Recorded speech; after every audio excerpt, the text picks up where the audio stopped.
ஆடி மாதம் அம்மனுக்கு கூழ் காச போகிறோம். அதனால இப்போ வந்து அந்த பாத்திரத்துக்கு கழுவி பொங்கல்லாம் வச்சு உலை வச்சுருக்குறோம். அரிசி போட்டு இப்போ மாவு கண்டி கூழ் கிண்டி வைக்க போகிறோம். நாளைக்கு அம்மனுக்கு கூழ் ஊற்ற போகிறோம் ஞாயிற்றுக்கிழமை. நான் மாவு வந்து வெள்ளிக்கிழமை காலையிலேயே ராவு காலத்துக்கு முன்னாடியே கரைச்சி வச்சாச்சு. அது புளிச்சு வந்துடுச்சு.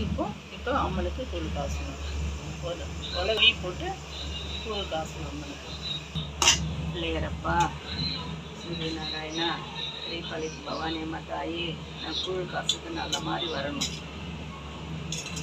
அம்மன் பூஜை பக்தியோடு ஏற்றணும். நான் தெரிஞ்சோ தெரியாமல் செய்கிறேன். பெரிய பாலித்தம்மா நீதான் துணையாக இருக்கும்.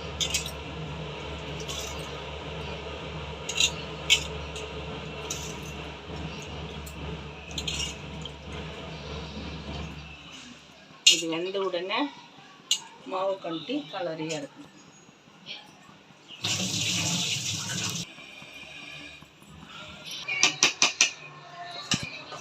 நொய் வெந்துடுச்சு. இப்போ மாவு போட்டு கிண்டணும்.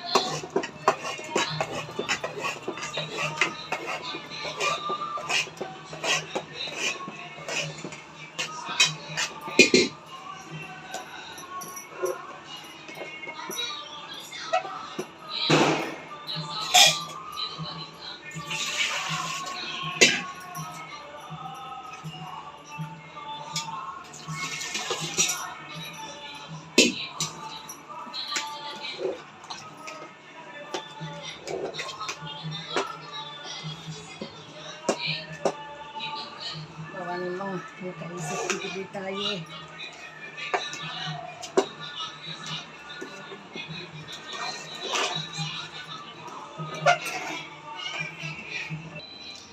நாளைக்கு புது தயிர் உர ஊற்றுறோம். கூழுக்கு ஊற்றுறதுக்கு புதுசாக பால் காய்ச்சி தயிர் உர ஊற்றி இப்படி கலக்கி வச்சிட்டிங்கன்னா தயிர் ஒன்று போல் அப்படியே கட்டியாக தோஞ்சிட்டு இருக்கும். அப்படியே ஊற்றிட்டு விட்டுறக்கூடாது. கலக்கி வச்சோம்னா தயிர் நல்லா தோஞ்சிடும். ஹலோ ஃப்ரெண்ட்ஸ், கூழ் காய்ச்சி முடிச்சிட்டோம். இதுதான் இப்போ தண்ணி தொட்டு இப்படி பார்த்தா ஒட்டே விட பாருங்கள். கூழ் அவ்வளோதான் ரெடி ஆகிடுச்சு. எடுத்து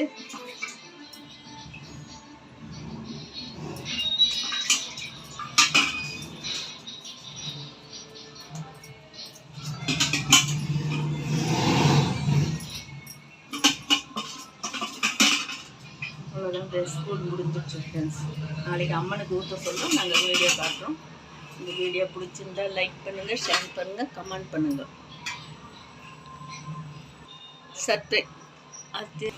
சர்ப்ரைஸ் பண்ணுங்கள். இந்த வீடியோ பிடிச்சிருந்தா அவ்வளோதான், மூடி வச்சாச்சு. Thank you friends.